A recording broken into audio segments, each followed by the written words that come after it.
আসসালামু আলাইকুম। আজকে আমরা দেখাবো অসাধারণ স্বাদে কচুরমুখী দিয়ে ইলিশ মাছ রান্না। এই রান্নাটি আপনারা একবার হলেও ট্রাই করে দেখতে পারেন। কচুরমুখী দিয়ে ইলিশ মাছ রান্না করার জন্য এখানে একটি ইলিশ মাছ নিয়ে নিয়েছি। এখানে কচুরমুখীগুলোকে চামড়া ছাড়িয়ে কেটে ভালোভাবে ধুয়ে নিয়েছি। আর এখানে ইলিশ মাছ নিয়েছি।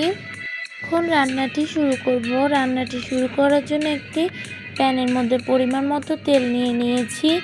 এখন হাফ কাপ পরিমাণে পেঁয়াজ কুচি দিয়ে দিয়েছি, একটি টমেটো কুচি, 1 চামচ হলুদ গুঁড়া, 2 চামচ মরিচ গুঁড়া,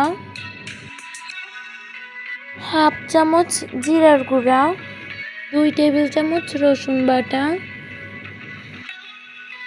1.5 টেবিল চামচ লবণ। এখন মশলাগুলোকে ভালোভাবে কষিয়ে নিব। মশলা কষানো হয়ে গিয়েছে, এখন মাছগুলো দিয়ে দিচ্ছি। এখন মশলার সঙ্গে মাছগুলোকে ভালোভাবে কষিয়ে নিব। এখন মাছগুলো উল্টিয়ে নিচ্ছি।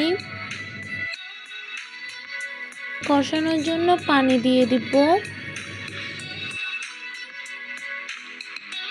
এখন পরিমাণ মতো পানি দিয়ে দিয়েছি, এখন ঢাকনা দিয়ে দিব। কিছুক্ষণ পরে দেখাচ্ছি, এখন মাছগুলো কষে গিয়েছে। মাছগুলোকে উঠিয়ে রাখবো। এখন মাছগুলো উঠিয়ে নিয়েছি। এখন কচুরমুখীগুলো দিয়ে দিয়েছি। মশলাগুলোর সঙ্গে এখন কচুরমুখীগুলোকেও কষিয়ে নিব। ঢাকনা দিয়ে দিচ্ছি। এখন কচুরমুখীগুলো ভালোভাবে কষে গিয়েছে মশলার সঙ্গে। রান্নাটি হওয়ার জন্য পানি দিয়ে দিব।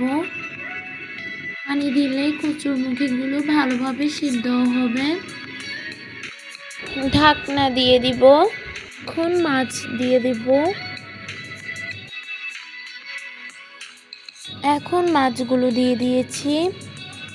5টি কাঁচামরিচ দিচ্ছি।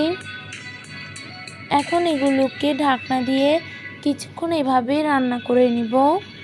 এখানে আমি অল্প পরিমাণে তেলের মধ্যে পেঁয়াজ ভেজে পেঁয়াজ ভাগার করে নিচ্ছি। যেহেতু আমি এখানে কচুরমুখী রান্না করছি, তাই আমি পেঁয়াজ ভাগার দিয়ে দিব। পেঁয়াজগুলোকে ব্রাউন কালার করে ভেজে নিয়েছি, এখন দিয়ে দিব।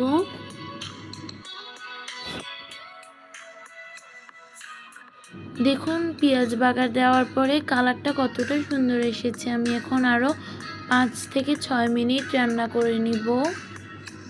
5 মিনিট পর এখন রান্নাটি হয়ে গিয়েছে। কচুরমুখী দিয়ে ইলিশ মাছ রান্না হয়ে গিয়েছে। আমাদের দেওয়া ভিডিওটি ভালো লেগে থাকলে আমার ইউটিউব চ্যানেল সাবস্ক্রাইব করে দিবেন এবং ফেসবুক পেজটি ফলো করে দিবেন। সাথে লাইক, কমেন্ট এবং শেয়ারও করবেন। আসসালামু আলাইকুম।